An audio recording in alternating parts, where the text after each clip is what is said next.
Hi Eloise, this is Coach Snow from Sharper Aquatic Image. We're going to take a look today at the 4 videos from your swimming at the Etobicoke Swim Club summer camps you attended. The videos you're going to see are in slow motion and give us a chance to look at some of the details of your stroke and maybe find ways to improve it.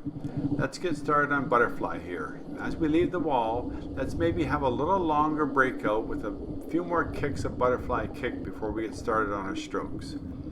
You can see how much we're forcing that body up and down. I like the hips, but I want to see if maybe you can have such a smaller kick. You see how you're raising your heels quite a bit, particularly when you go to take a breath? Let's try and make the body flow a little better, and let's not let that body drive up so high when you're going to take a breath. Keep the kick working. Let's not raise the heels quite so high, right? Good effort on the kick. Let's not forget about the 2-beat kick. There's one kick when the hands enter, and then one kick when the hands finish. Right? After you finish your breath, you're kind of letting your body drop a little bit on that front end. Let's keep that body flowing nice and smooth, right? Let's get started on your backstroke here. I like the way you're leaving the wall. You weren't too deep in the water, and I like the way your body position sits in the water. Maybe get our hips up a little bit, but for the most part, I like the way your body's flowing here. Good shoulder rotation, but you see how the hand is finishing and kind of getting stuck at the back of the stroke a little bit? Let's turn that hand over and get that hand out of there. We have to have fast hands to get that hand out of the water and get it into the recovery for the next stroke. It's going to help our what we call the stroke rate or our stroke cadence. Turn that stroke over nice and smooth and strong like a circle. Not like the metronome sitting on top of your piano. And yes, I just see you waved hi at me, right? Now our breaststroke pull is pretty big. We want to try and maybe have our breaststroke pull a little smaller. You're bringing your hands almost back to your belly.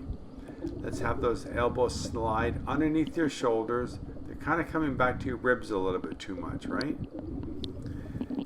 Over half of the speed on breaststroke comes from the kick. We want to try and work the distance on the kick, and that means we want to try and drive those shoulders forward on the stretch. Hold the distance on the breaststroke kick and get more distance on that kick, right?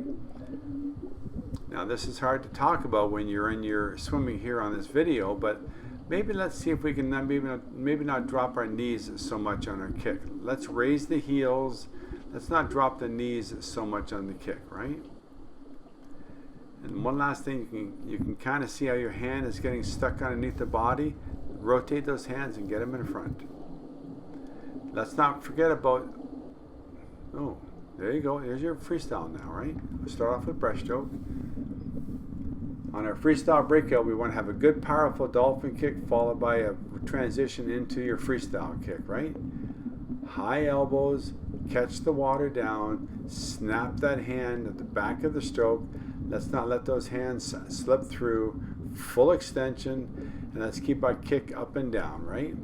We want to get maximum distance per stroke. We want to really work the back end of the stroke on this freestyle, right? I think we're cutting out just a little bit on that back end of our freestyle. Listen, I really enjoyed working with you today and watching your strokes and maybe providing you with some comments on how to improve your swimming. Wish you all the very best, and hopefully we'll see you at a meet this year.